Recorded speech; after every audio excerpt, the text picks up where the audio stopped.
kui ma ise kunagi väike poiss olin, siis isa vist kunagi viis mind kergejõustiku trenni ja siis osutas sinu poole, et kuidagi mingi seos äkki oli lapsepõlves. Aga kuidas te muidu praegusel hetkel teate ka või miks sa oskasid Aivit soovitada üldse ka siia saatesse? Peamiselt just selle pärast, ma ütleks miks, et siis peamiselt selle pärast, et ma ise olen alles maikuust saati Salme spordijuht ja nii-öelda nagu avaliku spordieluga ei ole varasemalt siin mitu aastat juba praktiliselt üldse seotud olnud. Et siis ma kardan, mul oleks lihtsalt kogemust väheseks jäänud, et siin üksinda see sisukas podcast purki saada. Ja siis oleks rohkem sinu põhine tulnud, et sükane nagu muud. Ja pluss ma loodan, et äkki me saame siin nagu tekitada seda võrdlusmomenti, et Aivi pilgu läbi versus minu pilgu läbi võib-olla. Ja, nagu me siin rääkisime, et on podcasti nagu põlvkond ja on raadiopõlvkond, et see täiesti on niimoodi. Et nüüd, kui ma nii palju, kui ma olen jõudnud teie kohta internetist uurida, ongi siis see, et tõesti, mul on tõesti tunne, et see läbi ja lõhki sport, et mis trenni sina kõige esimesena üldse läksid? No, see on jälle see, et mis trenni on ja selles me räägime nagu erinevad põlvkonnad, et sel ajal, kui mina koolis käisin või tegelikult ma läksin trenni 3. klassis, siis oli rahvastepalli trenn, ja see oli nagu teadlik siis iga päeva või ma ei tea, 2-3 korda nädalas oli rahvastepalli trenn. Aga seda ei võetud nagu kui trennina, et selle lapsed, see oli pigem võib-olla selline peale tunde toimus midagi, siis läksid koju, läksid jälle kuskile õue, ühesõnaga kogu aeg oli mingi liikumine. Ja selline teadlik trenn, ma arvan võib-olla 6. või 7. klass, läksin siis kergejõustiku trenni. Aga jah, sel ajal selle peale ei mõeldud, nüüd lähen mingisse trenni või oli nagu, oligi nii, lapsed käisid ja kellelgi ju vanematel ka ei olnud aega siin suunata või neid ringe jälgida, et nüüd kell 5 lähed sinna ringi, see kell 4 lähed sinna ringi. Et pigem toimus selline oma pead olemine ja kuskil sa käisid ja kuskil sa olid. Ja varatamatult oli see mingi liikumisega seotud, on ju? Enam-vähem küll, jah, enamuslastel kindlasti. Ja Oliver, sina? Minu puhul on kõik selline ema tõgamisest nagu alguse saanud, et ema pani mind, lasteaiakaaslased läksid ja ema pani ka mind kõigepealt judo trenni, kui ma olin mingi 5-6 aastane. Ja siis kooli ajal algasid juba algklasside sellised kergejõustikutrennid, kus seal oli rohkem mängulisem see asi, aga põhikoolis juba läksin korralikumasse kergejõustikutrenni, tegelesin ujumisega, mängisin jalgpalli, lõhkusin oma põlve meniskera ja peale seda võib-olla, kui ma umbes täisealiseks sain, siis olen nagu ise tegutsenud jõusaali ja discgolf on nüüd 2 aastat selline tõsisemat tegutsemist saanud. Ma just praegu nüüd võrdlengi kohe seda, et Oliver räägib, et ema sind suunas. Ema suunas, aga selles mõttes mul tekkis ka huvi endal kohe. Ja kohe ma võrdlen, et kuna minu tütar on ka enam-vähem siin teiega ühe vanune, siis toimuski selline suunamine, et nüüd lähed sinna trenni ja proovi seda ja ongi erinevad põlvkonnad, erinevad. Et sa ise oma last said niimoodi suunata?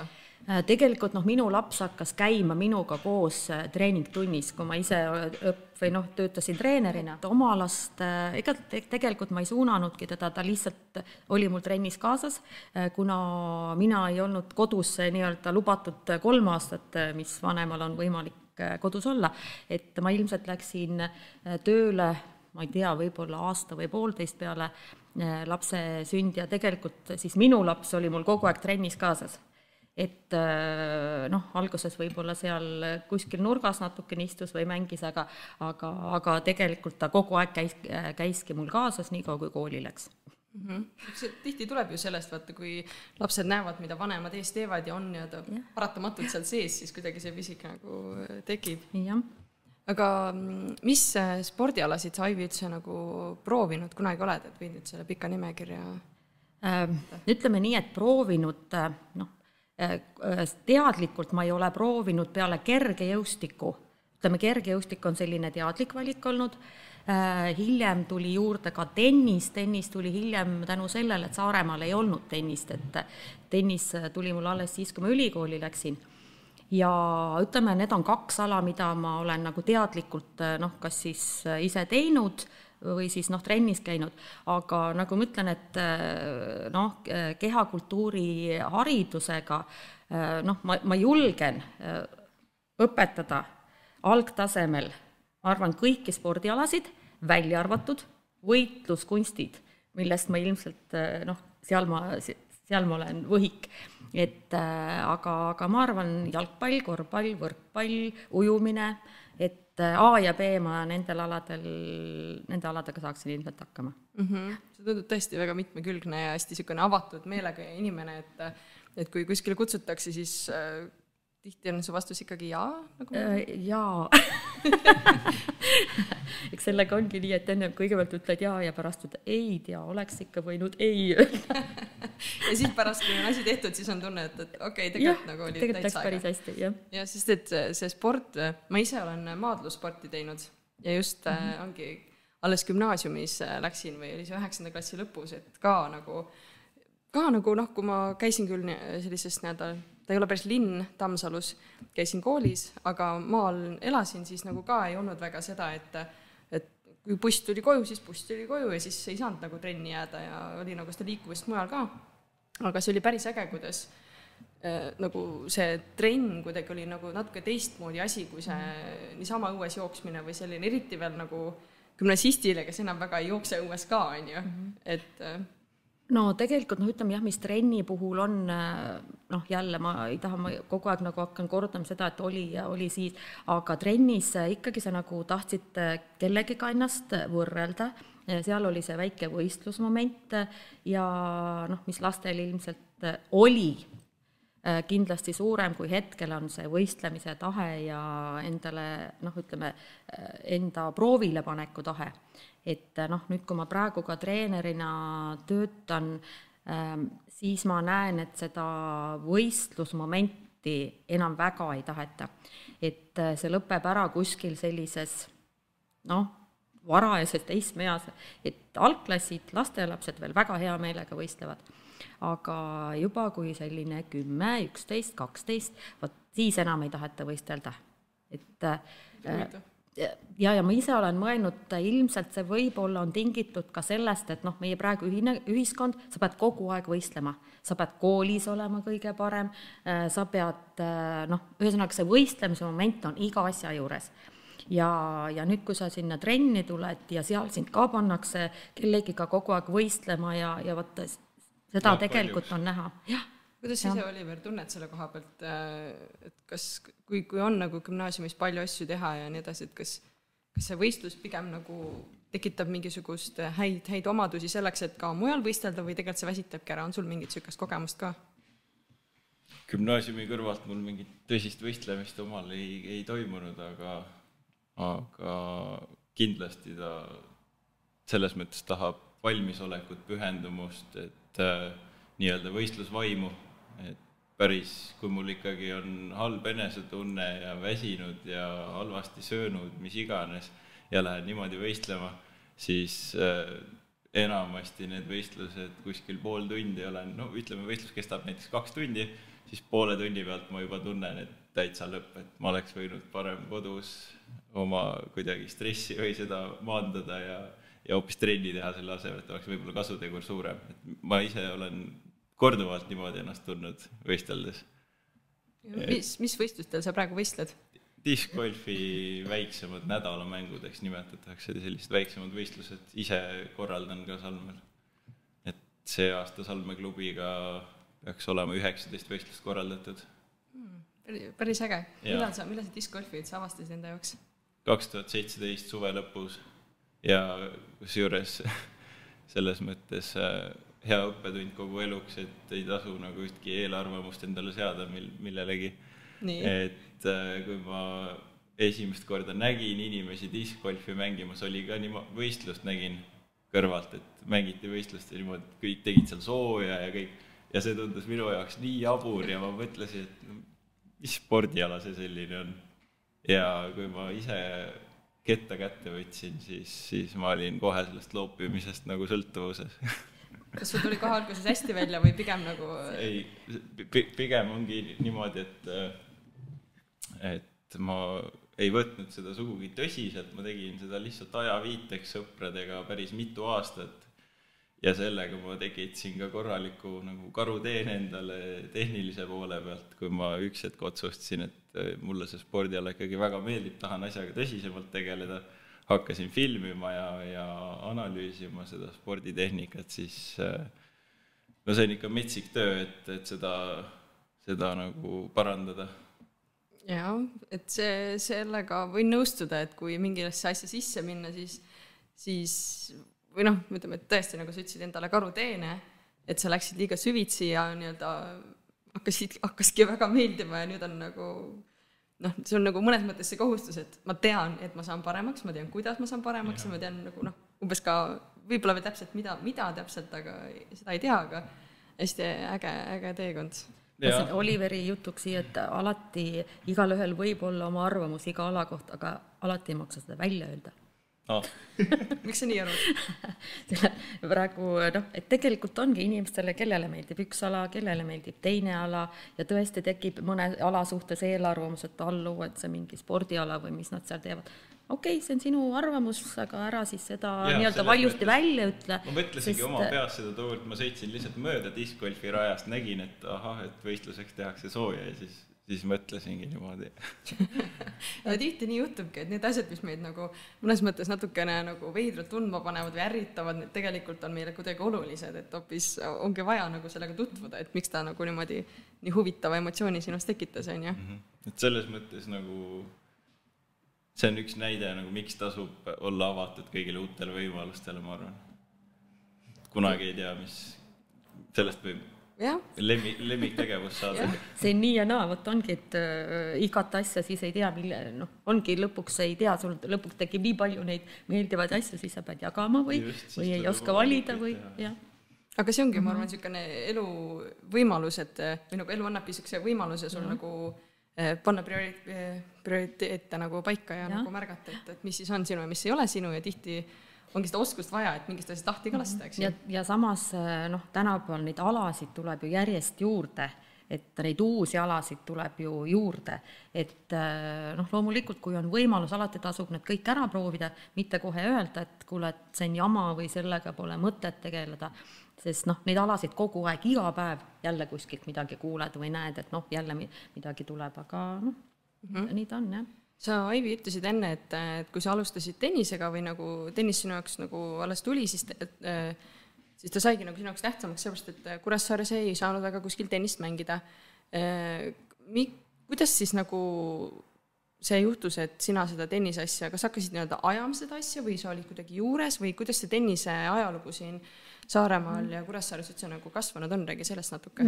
Tennis, jah, ma nüüd aastaarve ei hakkasin üldse ette käima, nendega mul on kehvasti, aga jah, Kuressaares või Saaremaal, Kuressaares jah, pigem räägime, et kunagi olid mingid tenniseväljakud, siin Aiglal oli oma tenniseväljak, asfaltväljak ja Kuressaares oli üks tenniseväljak, on ka praegu alles pargis.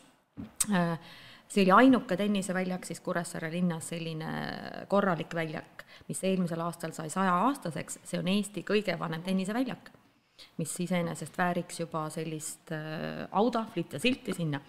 Et seal mingi seltskond, kuna üks plats oli, siis mingi seltskond seal ilmselt käis mängimas, aga kuna see oli kogu aeg täis, siis sinna platsile ei saanudki keegi. Aga siis, kui suured majad olid, jah, see elasin suures majas, siis meie mängisime kogu aeg vastu maja seina. Kuskil saadi need reketid ja tagantjärg mõtlesin, et vaesed need inimesed, kes seal otsa korterites elasid, et ma ei kujuta ette õhtul all kella 6 kella 10 taoti seda palli sinna vastu maja seina. Ja muidugi kui ülikooli läksin, siis üks ala oli tennis, mida siis seal õppekavas siis õpiti. Ja kui Saaremaale tagasi tulin, siis ma esialgu olin nagu abitreener, kuna Saaremaale tuli treener, siin tennis hakkas vaikselt arenema, siis ma olin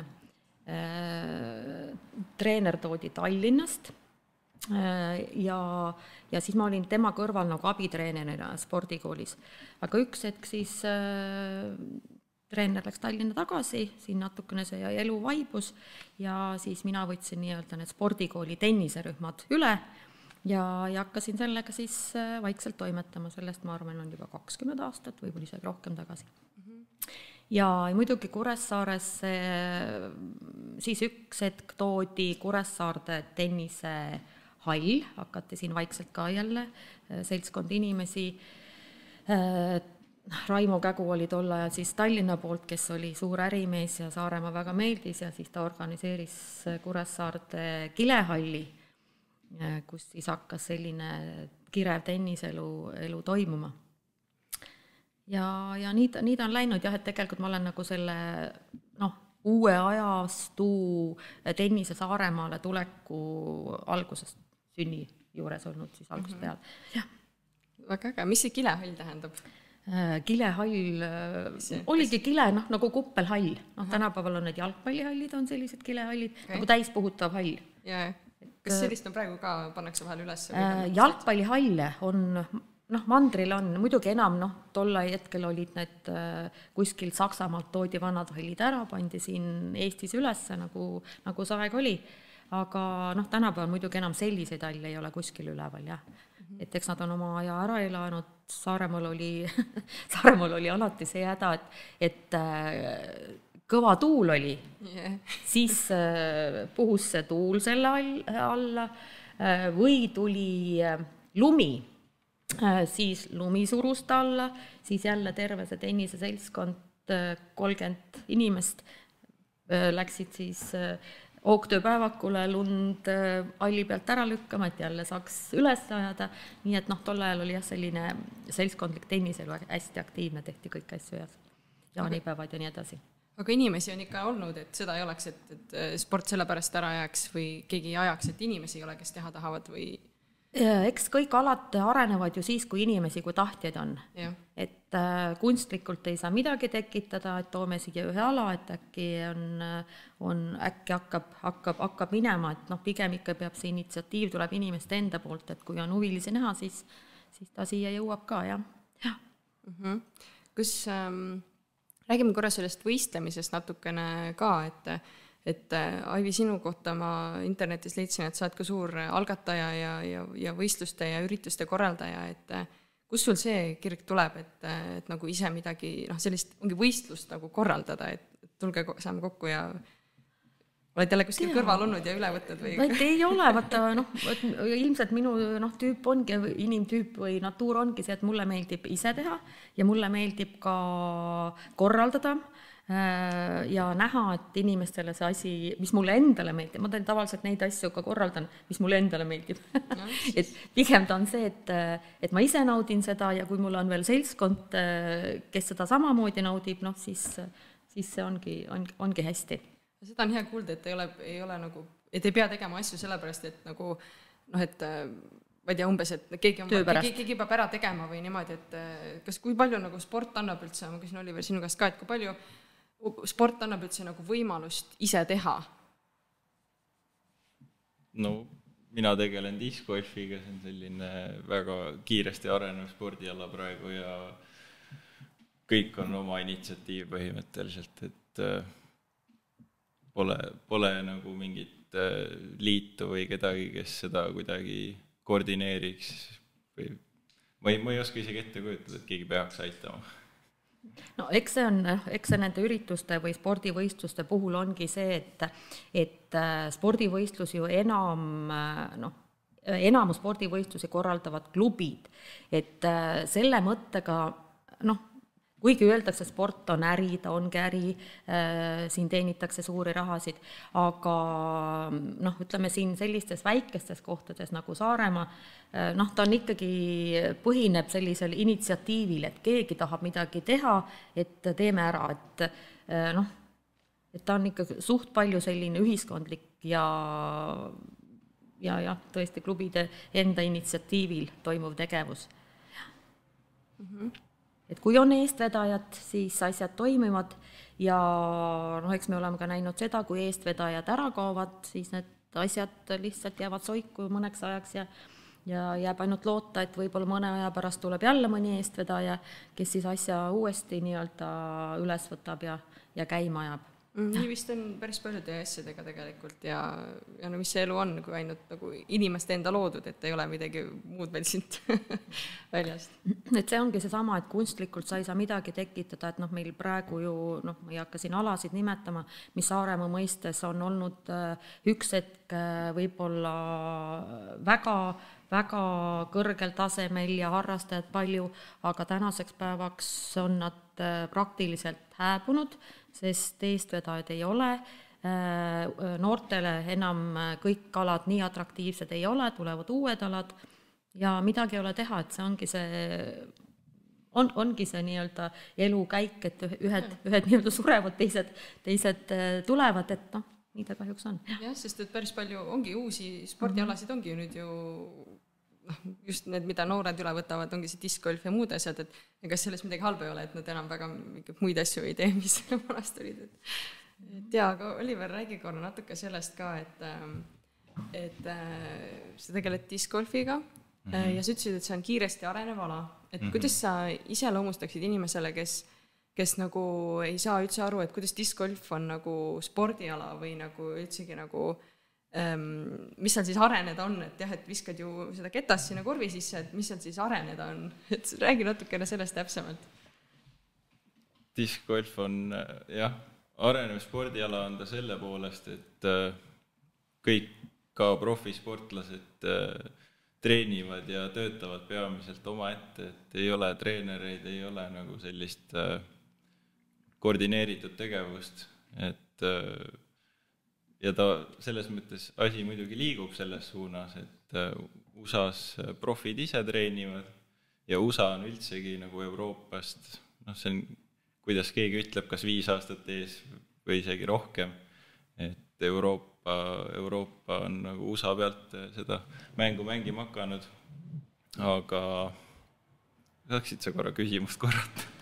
Et ongi, et kirjeldad, mis see discgolf nagu spordialana üldse on, et kui ta on nagu võib-olla meelelahutus, siis kuidas see näiteks see võistlemine käib ja siis ta on, selles mõttes ta on loogika poolest sama nagu golf, et eesmärk on võimalikult väheste visete arvuga ketaskorvi saada ja siis nimetatakse viskealast, nimetatakse tiialadeks, tiiala pealt algab vise kuni siis korvini, nagu golfiski täispargiks nimetatakse siis 18 korviilist või golfis 18 augulist parki ja võidab see, kes läbib selle pargi vähima visete arvuga ja see on ikka paras katsumus, et korve 2-3 viskega läbida. Ehk siis see asi, mida sa treenid, ongi kõik see füüsiline tugevus, et kuidas kui täpselt sa oskad visata, eks ju, mis seal veel on nagu mingid asjad, mida nagu sa siis vaatad sealt video pealt ja mõtled, seda võiks paremini ja ta on nagu biomehaanika poolest väga keeruline spordiala, et see sporditehnika omandamine discgolfis, omandamine siis nii-öelda nagu sellisele väga optimaalsele tasemele, kus siis jõuülekanne algab jalgadest, mitte käest põhimõtteliselt. See on see, mis teeb asja keeruliseks, et kõik algajad, praktiliselt võib öelda, kõik algajad hakkavad lihtsalt käega ketast viskama. Ülakehaga, eks? Ja ülakehaga.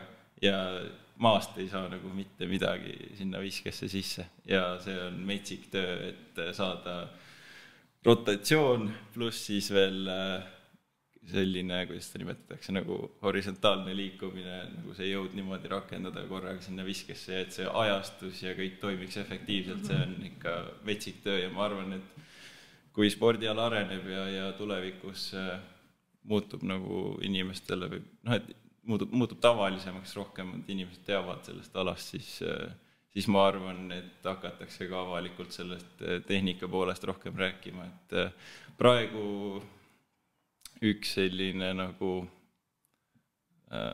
vale arusaam või nagu vale info levitamine, et discgolf on selline spordiala, kus sobib nagu kõigile, et vigastusi midagi ei teki, et tegelikkuses võib ikka väga kergesti omal küünarnukki vigastada, kui natukene üle pingutada ja just nimelt ainult käega visata.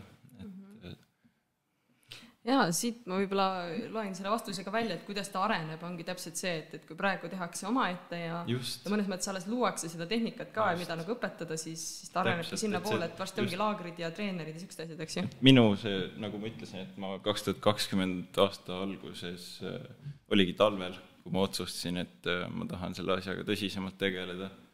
Et siis see, mis nüüd 2 aasta jooksul internetis need põhimõtted selle tehnika kohta ja arusaamad, et see on tegelikult isegi viimase 2 aasta jooksul päris palju muutunud, aga see muutus on nagu väga positiivne olnud, et nüüd hakkab mingi terviklik pilt välja joonistuma ja on nagu algajale ka suhteliselt kättesaadav see informatsioon.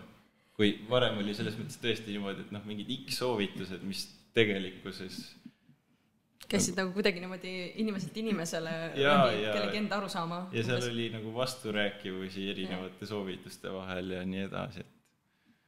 Kui ei ole nagu teistel spordialadel tehakse ju teadustöid, et vaadatakse täpselt, kuidas kõige efektiivsem on, eks ju, on palju uuringuid tehtud niimoodi, et discgolfis lihtsalt see ongi see, kuidas see spordiala areneb, et jah. Aga siin peab ütlema, et kuule, et see ei ole discgolfi reklaamse podcast. Aga just nimelt nii huvitav on kuulda, ma arvan, et see on ka üks oluline samm selleks, et discgolf ka nagu saaks inimestele spordialaks, sest ta on mõnus hobi ja minu meelest neid discgolfi radasid on Eestis küll nagu seeni pärast vihma praegu, et kuidas sa ise, anna nüüd mõni soovitus, kus kohas Saaremaal saab discgolfi mängida? Saaremaal me võiks selle niimoodi siis ära jaotada, et kui keegi, kes ei ole kunagi proovinud või on algaja, siis algajale sobivamad rajad on Kudjapel, Mändjalas, Salmerada, mida ma ise haldan, või Salmeklubiga haldan. Musumännik on jah, selline ka algajale sobilik, aga seal on päris palju võsas käimist tõenäoliselt algajal, mis võib natukene ebameeldivamaks muuta seda, et algajale ongi sobilikumad nagu avaramad rajad ja natuke lühemad kindlasti. Aga edasi jõudnule on Saaremaal Karujärve ja Pöide on põhirajad, et Karujärvel on isegi eri raskusastmetega asetused tehtud. Kas need on kõik või need on need, mis sa ütlesid, 5 tükki? Need on need põhilised. Ja, nagu need on need rajad, mida ka hooldatakse. Just, et kus on rohkem tähelepanu. Et eks neid väikseid võib-olla 3 korviga või sellised on teinekord mõnes hoovis on näha juba väikestes parkides, jah, et need on need, mida nüüd hooldatakse ka, jah, need rajad. Täpselt. Räägi korra sellest ka, üks sinu tuttav mainis, et sul on mingi hästi äge hobiga seoses discgolfi ketastega, mis ei ole üldse sportlik. Maini natukene seda ka, mis ägedat asja sa teed? Ja, ma värvin ka discgolfi kettaid aeg-ajalt. Et Eestis on üks väga kõva tegija, kes on siis selline, ikka tõeline kunstnik, teeb imelisi töid plastiku peale, ketaste peale ja need lähevad oksjonil päris kalli hinnaga ja siis ma vaatasin, et ma tahaks ka omale nii ägedaid selliseid nagu erikettaid, et mismoodi ma saaks. Pean ise tegema. Ja nii ta algas ja ma olen päris paljudele sõpradele ja isegi üle Eesti päris paljudele inimestele kettaid teinud niimoodi, jah. See kõlab küll väga ägedalt, just seesama, et kust ma selle saan, proovin ise. Täpselt. See on äge ettevõtlikkus. Korraks natukene sellest võistlemisest veel, et võistlemine minu enda kogemusest ja nagu näha on, et aitab hästi palju reisida ka, et kuhu teie olete tänu reisimise või selle võistlemisele või nagu treeninglaagritele või üldse nagu spordiga seotud teemadel reisida saanud, mis on teie enda lemmiksihtkohad ja miks? No minu jaoks spordiga, ütleme esimene reis oli Poola, see oli siis, kui ülikooli ajal olime, siis oli veel sügava nõukogude aeg, oli Poola, väga äge koht oli minna. Ja siin juba nii-öelda uuel ajastul siis saarlased käivad ülemaailmsetel saartemängudel, kuhu siis Saaremaa 1991. aastal siis esimest korda laevaga Ålandile läks. Et see oli siis esimene selline Eesti ajal esimene saarlaste välisreis spordivõistlustele. Et see oli väga suur sündmus ja muidugi peale seda Euroopas ega Ameerikas võistlemas ma ei ole käinud, aga siin ütleme just saarte mängudega on käidud sellised huvitavamad kohad. Ja käsi saarte mängud, seal ongi nagu erinevad saartel elavad inimesed. Ja see on ülemaailmne saartemängude assotsiatsioon, on selline organisatsioon.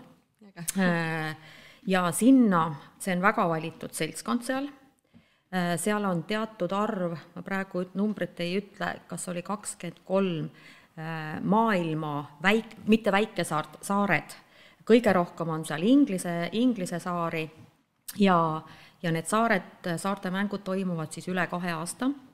Järgmisel aastal on Guernsey'l ja ütleme see on selline natukene privileeg, et seal selles seltskonnas olla, sest Eestist on ainult Saaremaa, Hiiumaa on küll ka soovinud, aga see natukene maksab igale saarele ja omavalitsusele ja seal on ka kindel arv saari, mis sinna assotsiatsiooni siis nii-öelda vastu võetakse. Et kui keegi ära kukub, siis saab keegi sinna asemele. Ja ütleme, see on selline nagu väikesed olümpiamängud. See on tõsiselt suur spordipidu, et inimesed, kes sellest kuulnud ei ole, on natukene jälle selline eelarvamus, et mis see on, aga see on tõsiselt suur sündmus. Ja seal on, saarlased on aastaid olnud seal võidukad, kergejõustik on meie tippala, võrkpall, korvpall on viimased aastad olnud ka hea ja seal on käinud tennis, ujumine, purjetamine, ühesõnaga väga paljud spordialad, mis saavad siis nii-öelda minna ka rahvusvahelisele võistlusele tänu sellele saartemängudele. Saartemängudel oled sa käinud võistlemas, on ju? Võistlemas, jah. Olen käinud võistlemas ja olen käinud ka treenerina. Olen käinud võistlemas 91. aastal. See on üks selline huvitav fakt, mida küsitakse ka viktoriinides. Et esimene Eesti sportlane, kelle auks tõmmati lippu või vardasse Eesti lipp uuel ajal. Siis pärast seda Eesti Vabariigi ajal. Jaa, olin siis mina 1991. aastal ja Ålandi saarel võitsin siis odaviske. Selle isegi internetist jääb üles. Vot täpselt, et see on selline huvitav fakt, mida tegelikult seda ei peagi teadma, aga jälle kui küsitakse, ma ütlen, okei. Et ise ma seda nii, selle ajal nagu ise selle peale väga ei mõelnud, aga nii ta on välja tulnud, jah. Nii äge, et sa oled nagu üks viktoriini küsimuse vastus. Täpselt. Ja siis kergejõustikus olen paar korda käinud ja tennises ka siis võistelnud ja olnud ka treenerina, jah. Ja Oliver, kas sa oled ka jõudnud väljamaale? Ma ei ole välismaale jõudnud, aga ma olen käinud Rakveres kergejõustikuvõistlustel ja see suvi Sul on veel kõik ees. Just, kõik on ees. Mul on väga palju avastamise ruumi selle koha pealt. No discgolfi Südamerika on siis avastamata, on ju? Jaa, kindlasti. On sul soov ka minna kunagi? Absoluutselt.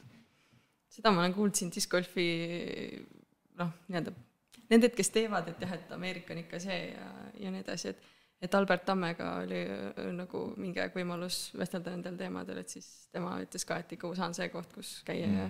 See on see sünnimaa, et siis tahaks näha, kuidas seal see asi ilmselt toimub, sest et seal on ju väga hästi arenenud. Nagu ma enne mainisin, et hinnanguliselt vähemalt 5 aastat ees Euroopast. Ja tuleme siis natukene siis tagasi ka siia saare peale, et mis te siis praegusel hetkel siin teete, et Oliver, nagu sa ütlesid, sa oled nüüd siin kevadest olnud spordijuht. Mida see tähendab? Mis sa teed spordijuhina siis seal Torgu ja Salme piirkonnas? Põhitöö on piirkonnamängudele inimeste korraldamine olnud, et erinevad piirkonnamängud on meil siin Saaremaal siis selline traditsioon, kus toimub nagu meie varasemate väikevaldade nagu piirkondade põhjal selline võistlus, kus aasta lõpuks saab teha kokkuvõtte, et mis piirkonnas siis kõige kõvemad tulemused kokkuvõttes tulid. Järgmisest aastast vist lõppevad ära meil kahjuks piirkonnamängud, eks näis, mis siis edasi saab, aga see on põhiline spordijuhi ülesanne mul siiani olnud.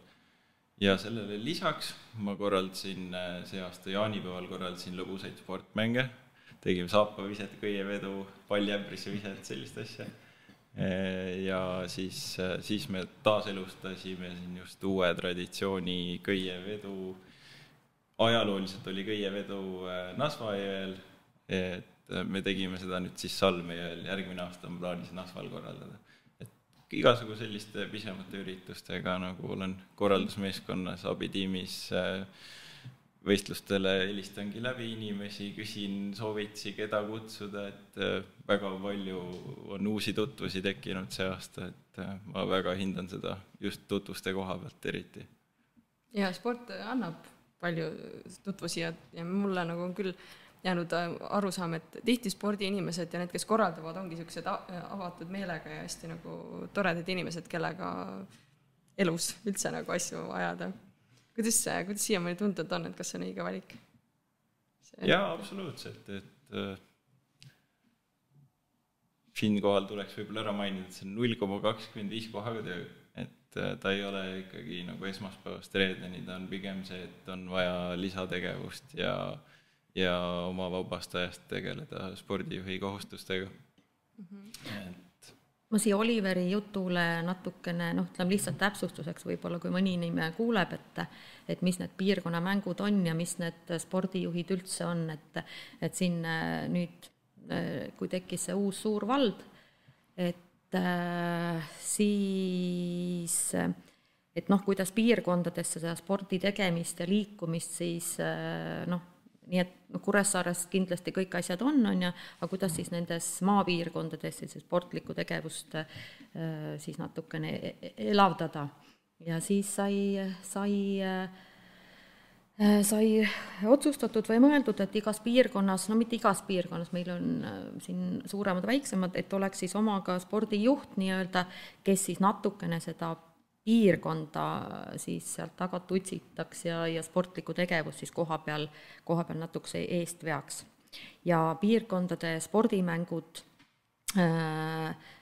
on alguse saanud, siis olid valdade mängud ja siin sellel on pikk ajalugu, kokku on nüüd see kestnud 30 aastat ja selle aasta lõpus siis on otsus, et me lõpetame ilusa numbriga, see 30, ja põhjus on siis selles, et midagi ei ole teha, piirkondades on inimesi vähem, võistkondi nendele mängudele või nendele kokkusaamistele, võistlustele on väga raske saada ja see on jälle nii, et üks kord saab üks asi otsa, et õigel ajal tuleb lihtsalt joon alla tõmmata ja siis vaadata, kuidas edasi. Jah, see on niisugune kahe otsaga asi, et see, et ei ole inimesi, ei tähenda, et ära peaks lõpetama, aga võib-olla selles formaadist enam ei tööta.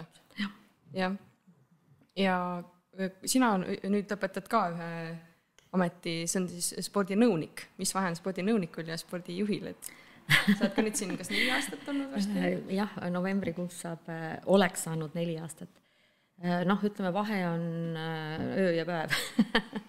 Spordinõuniku, ütleme, nimi on atraktiivne ja mida see spordinõunik teeb, et esimene mõte on see, et küll ta kindlasti organiseerib võistlusi, ajab võistkondi kokku, ühesõnaga, et ta on selline organisaator, eestvedaja ja nii edasi.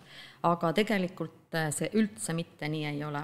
Ikkagi valla spordinõuniku tööülesanded on esmajärjekorras vaadata, kuhu see Saaremaa sport üldse läheb, mis suunas teda nii-öelda natukene suunata ja ütleme, suurem maht tööst on ikka bürokraatia, paberid ja nii edasi.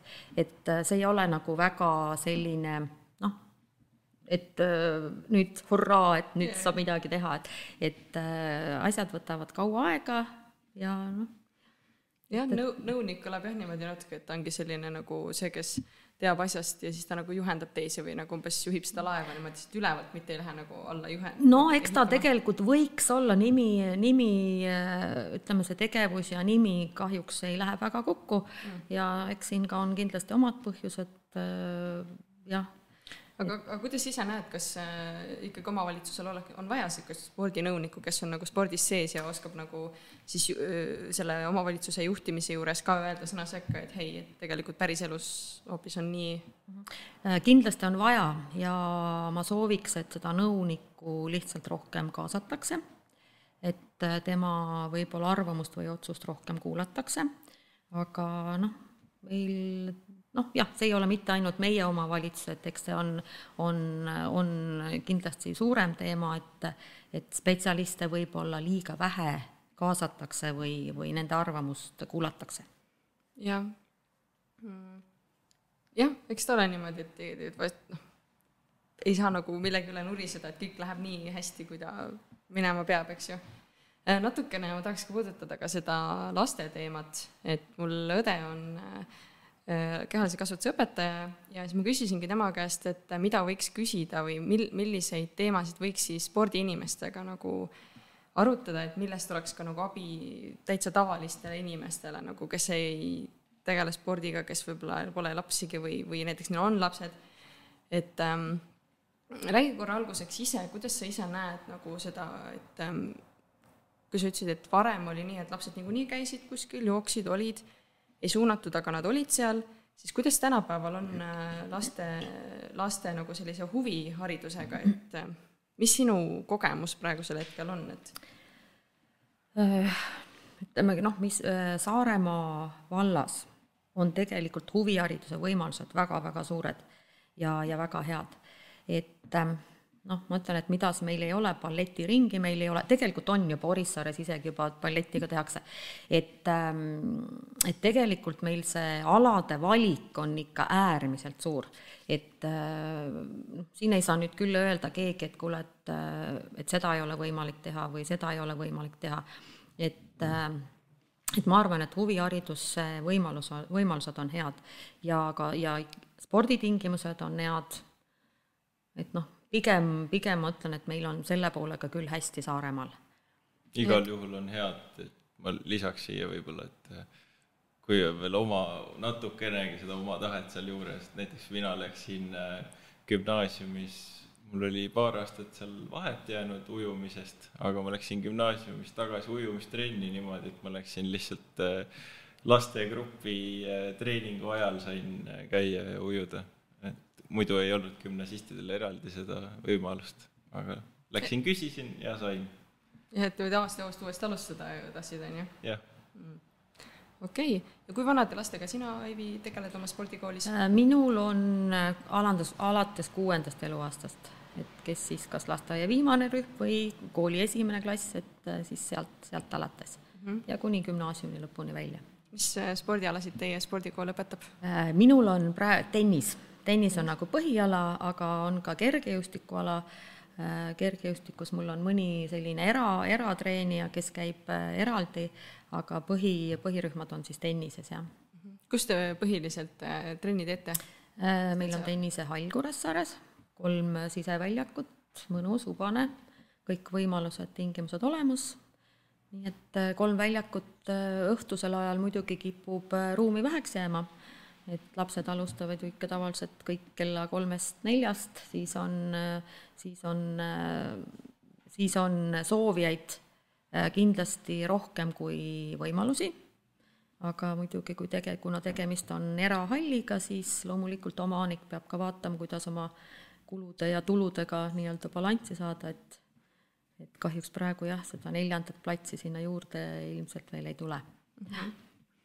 Ja nüüd võtakski selle spordi kui üldse niisuguse natukene laiema teema, et kui te vaatate ennast, mida üldiselt on sport teile lisaks füüsilisele nagu pingutusele, füüsilisele kasule andnud? Üks on see reisimise võimalus, aga mis ta on nagu teile inimesena andnud? Oliver näiteks, mis on sport sulle? Miks sa teed sporti lisaks füüsilisele kasule? mulle lihtsalt nii väga meeldib teha et minul on küll, ma sain sellest aru, ma olin vist 4. klassis äkki, 4.–5. klassi vahel oli suvepuhkus ja siis ma olin hakanud hiljuti jalgpalli mängima ja kui suvi läbi sai, siis ma mõtlesin, et uskumatu, et ei olnud see suvi küll ühtki päeva, kus ma ei mänginud jalgpalli. Et mulle lihtsalt võib mõni ala nii väga meeldima hakata, et ma lihtsalt ennast unustavalt tegelen sellega ja see ongi lihtsalt see õnnetunne ja rahulolu ja pärast on ka mõnus tunda seda väsimust ja lihased on nagu piimapet täis. Jah, täna või praegu on hästi päevakohased või räägitakse hästi palju inimeste sellest vaimsest tervisest. Okei, üks asi on füüsiline tervis, mis on oluline ja millest siiamaani on palju räägitud ja nüüd tegelikult kerkib järjest enam nii-öelda päevakorda inimeste vaimne tervis.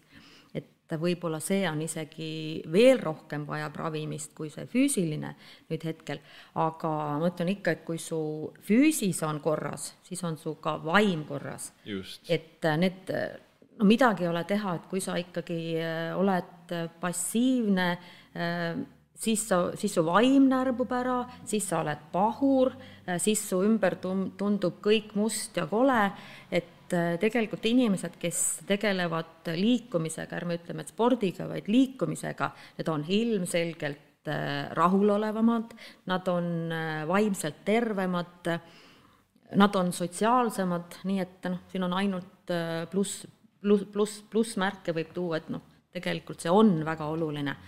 Et sellest ikka räägitakse päevast, et kui tähtis see liikumine on ja seda peab kogu aeg korrutama, et see on oluline. Olete te enda nahal kogenud ka, et kui ei ole vahepeal liikunud, siis kohe on kuidagi turris olla? Jaa, mina olen, ma ei ole, ütleme, liikumise sõltlane, ma ei ole, aga eks mul kodus öeldakse küll, et kui ma ei ole paar päeva saanud käia, et siis ma olen juba kuskil pahur ja närvis, ise ma võib-olla ei saa sellest aru, aga siis mulle öeldakse, kuule, mine õue või mine jooksma või siis. Ja kuidas lapsed kõike seda vastu võtavad, et näiteks sa ütlesid, et väiksemad lapsed tahavad võistelda, suuremad enam ei taha, et kuidas nad kõike seda füüsiline pingutus on üks, aga kuidas nad seda emotsionaalset nii-öelda mõnes mõttes virvarri nagu vastu võtavad, et kui mõni päev ongi natukene halvem tuju, et kuidas sa oled näinud, et kuidas lastele see sport niimoodi mõjub?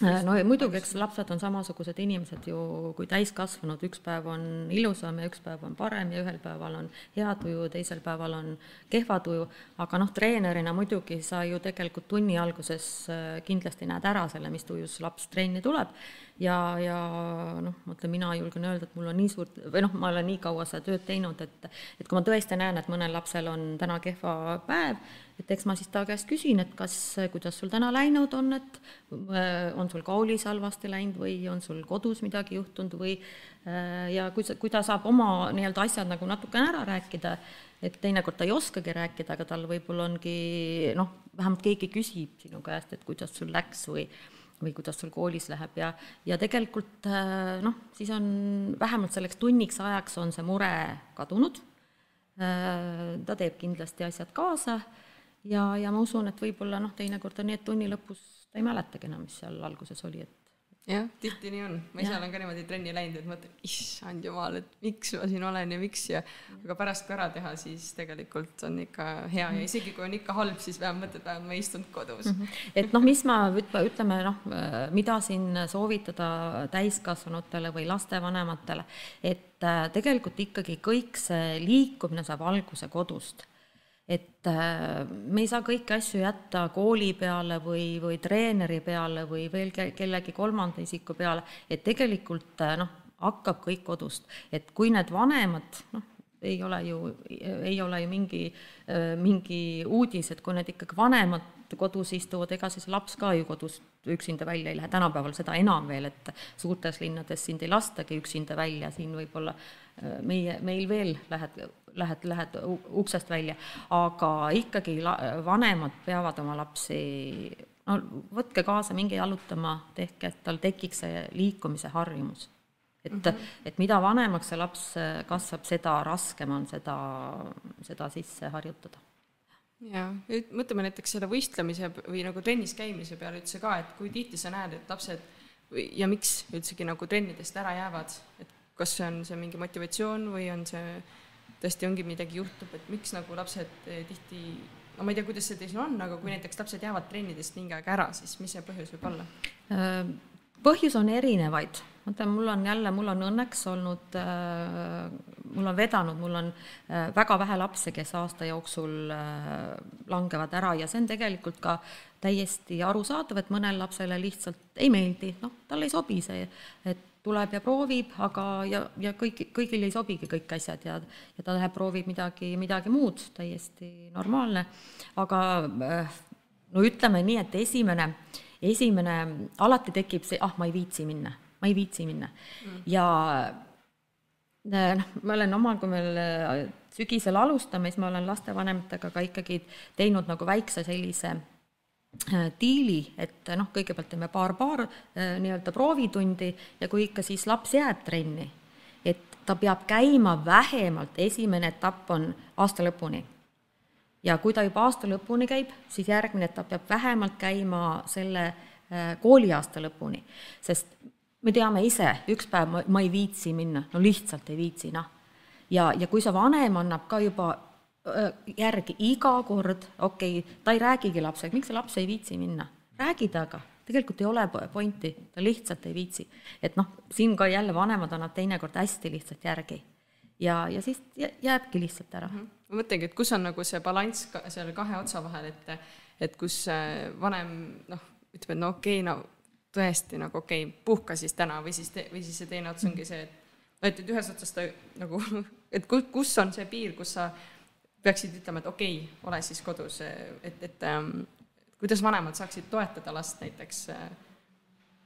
Esimene asi on see, et küsi, kas sa oled täna väsinud, on sul midagi pahasti, küsi, miks ta ei taha täna trenni minna. Võib-olla on seal trennis midagi kehvasti, võib-olla treeneri meeldi, võib-olla seal treenikaaslased meeldi, et selgita kõigepealt välja, miks sa siin minna ei taha. Et lastel tekivad võivad tekkida ka trennis omavahel mingid konfliktid ja võib-olla riietusruumis tekib midagi, et me ei tea neid kõiki, aga püüa see nagu kätte saada ja kui seal ongi, et kui ta tõesti ma ei tea, see on jälle see teema, et jah, lapsevanem sa ei tohi anda esimese korraga või ütleme 3 korda ka, sa ei tohi järgi anda, et kuule, ja teadmata, mille pärast ta ei taha sinna minna. Et ikkagi tuleb see põhjus ja kui sul ei ole, sa võid alati võid ju ka lapsevanemana helista treenerile, küsi, et kuidas lapsel läheb. Jah, et see suhtlus on hästi oluline, tuleb ikka välja, et lapsevanemaga, lapsel treeneriga, treeneri lapsevanemaga. Et see on, ma arvan, see on väga-väga oluline jah, et kui mäletan, kui ma olen ise mänginud 1. kuni 12. klassini Kannelt rahvakapellis ja mingi aeg oli see, kus kõik läksid ära, nagu mingi puberteediga, seal mingi 8. klass, kõik millegipärast enam ei olnud see lahe. Mina tegelikult mulle meeldis, aga ka nagu mingi selline just nimelt sotsiaalne asi oli ja mäletan ka, et küsiti, et miks sa tahad ära minna ja ma ei teadnud, sest et see põhiline asi oli see, et teised ei taha, ma ise tegelikult tahaks mängida küll. Ja see oligi mega raske käia niimoodi, et ma ei saanud mängida seal, kus ma käisin koolis, vaid ma pidin teisse kohta sõitma ja see oli nagu ebamugav, aga ma olin ülitänulik, et ma sain pärast mängida, et ma nagu seda järgindust püüdsin. Et see ongi see koht, kus oligi täpselt õpetaja oli seal, ema oli seal, mina, oligi see nagu kokku läbi rääkimine ja mul anti nagu aega, et see on tõesti väga hea näide. Sest mõtlen, minul on jälle hea näide ka enda lapse peal, kes tõesti tulevad teismeiga ja ma ei viitsi minna, ma ei taha enam seda tennis mängi, mul on sellest juba siiber, ma ei taha enam seda näha iga päev üks ja sama asi. Nii, aga miks sa ei lähe sinna? Ma ei viitsi, ma lähen, ma ei tea kuhu. Ja muidugi me läksime päris teinekord tülli ja uksed paukusid ja kõiki ja nüüd ta ütleb, ema, jumal tänatud, et sa mind ikka sundisid, et sa alla ei andnud, et nii ta on. Ja, et me ise ei tea, mida me ei tea ja lapsed tihti nagu ka ei oska valida, et nagu lapsed, ma isegi ei mäleta, millal, mäletan, kui sa ka sama kande mängis näide, et mul ema ütles, et ma küsisin, miks nagu mina ei läinud mängima, kui teised klassikaaslased läksid. Siis ta ütles, et sa ütlesid, et sa ei taha minna. Millal? Ma ei mäleta, et ma oleks öelnud, et ma ei taha minna, et tõesti me ei mäletagi, millal me nagu seda tegime. Aga kui näiteks ongi nagu, ikkagi vahel on keeruline seda last sinna trenni, nii-öelda, kui tal kaobski motivatsioon ära, et miks ikkagi nagu võiks lapsed teha trenni?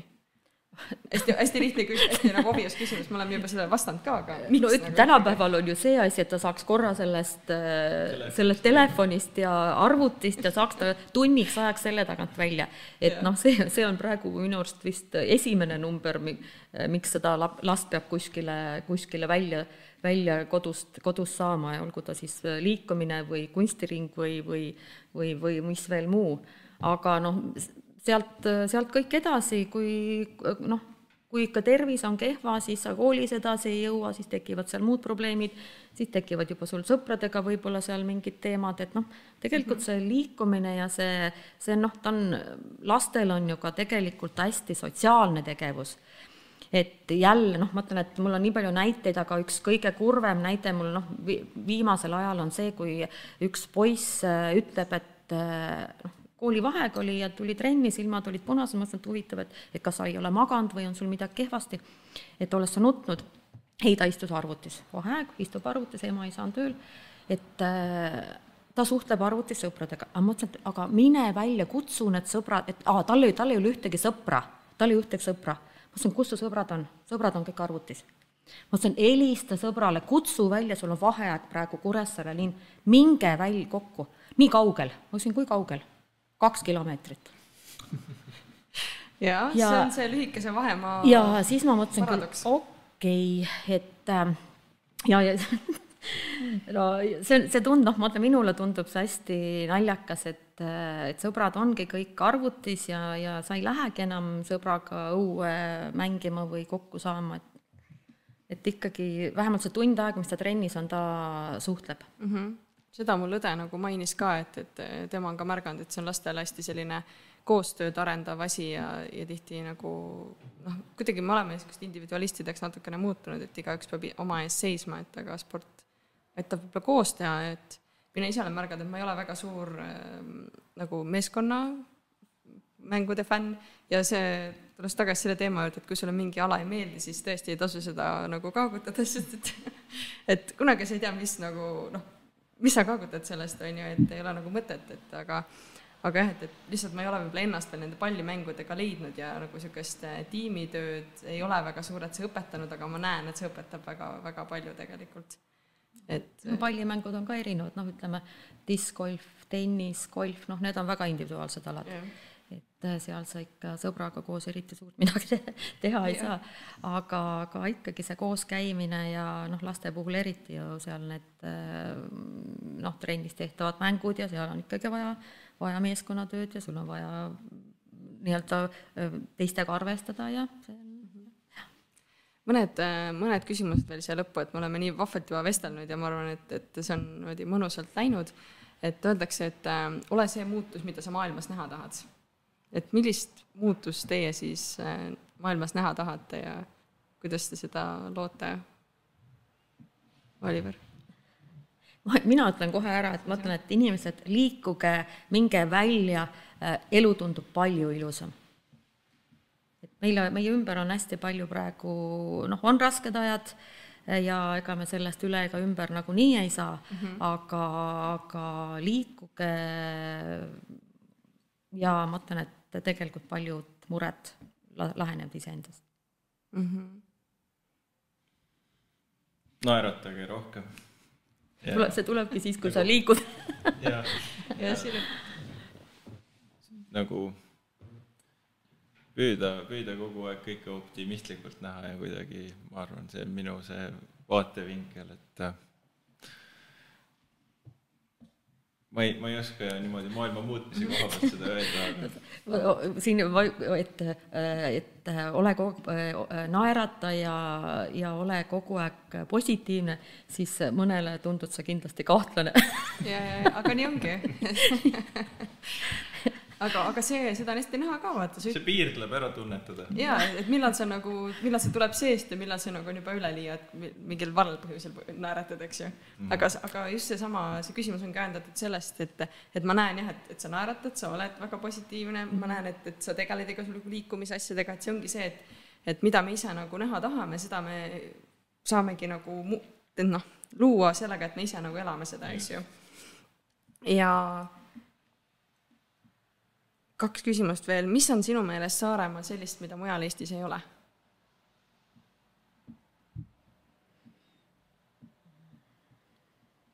Saaremaal on kindlasti teistsugused inimesed. Saaremaal, see on tingitud sellest, et on väike kogukond. Sõber on ikka sõber. Mida suurem on keskkond, kus sa elad seda nii-öelda õrne või ühesõnaga sõprussidemed on kindlasti kuidas nüüd öelda, nad ei ole nii tugevad, et teistsugused, jah.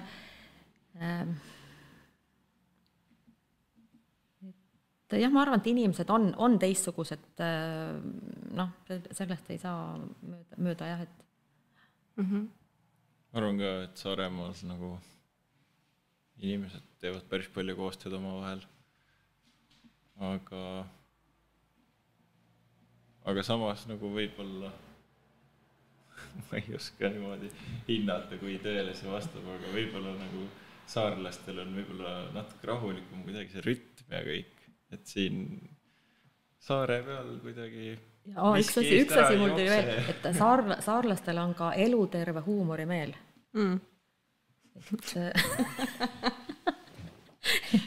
Et ma arvan, et Saaremaal võid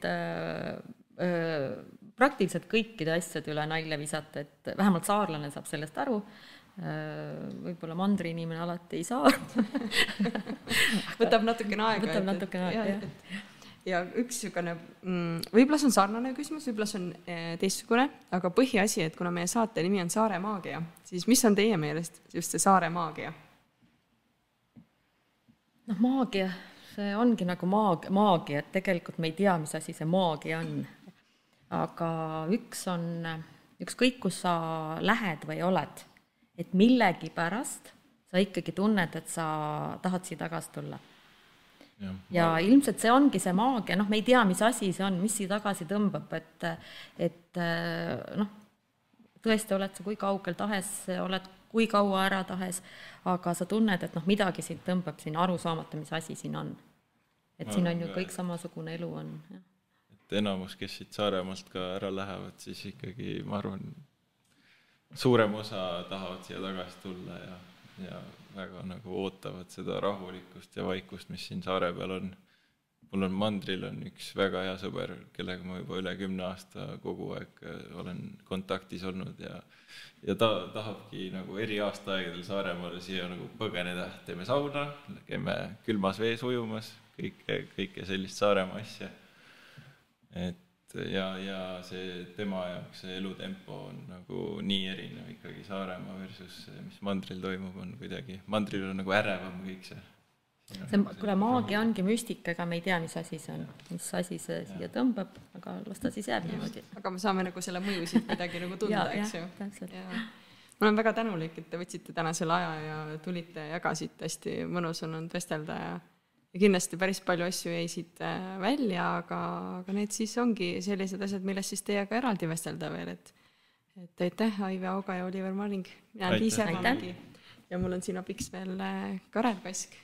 Ja olime täna siis Saare Kekk hoones. Nii et väga-väga äge aeg olnud.